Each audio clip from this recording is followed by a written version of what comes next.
So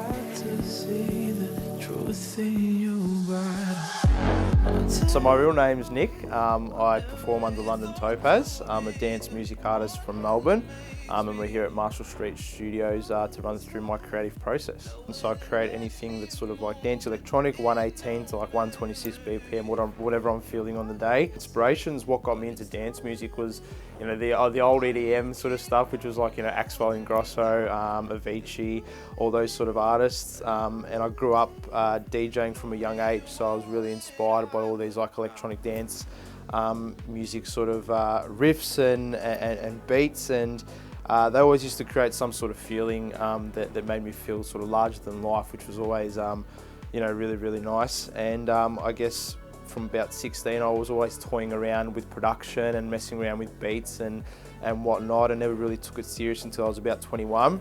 At this point, I'm always inspired by, you know, the likes of like Rufus the Soul, then moving into like melodic house and techno artists like, you know, Mathame and all that. So yeah, I guess, you know, it's I think as an artist I'm always continually moving forward and changing and trying to sort of reinvent the wheels. I just like to sort of like mentally like plan out my day as well, sort of where I want to go with it and what I want to be doing. So you know, that requires me to have a couple of hours before jumping into the studio, and then figuring out what I need to do and what timelines and deadlines that I need to hit. So I think thinking is my demon as such, because, you know, that's where a lot of like the critical thoughts come in.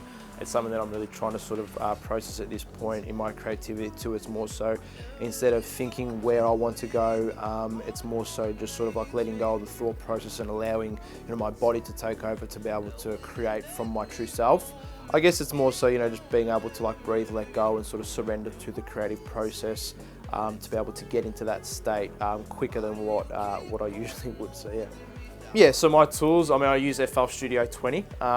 It's much to everybody's disgust. I've always been on FL, it's sort of like my bread and butter, but I do create my live show in Ableton. So always on Serum. I use the Arturia Analog Lab 4 as well, which emulates a lot of the hardware synths. So as we know, hardware synth can be quite expensive. Everything else is sort of like in the box as well in terms of like reverbs and delays. I use the H delay and the Valhalla room for a lot of the reverb stuff, and just basic EQs and whatnot as well. So, you know, they've been a big part of my production journey and gotten to me to where I need to be now, so yeah.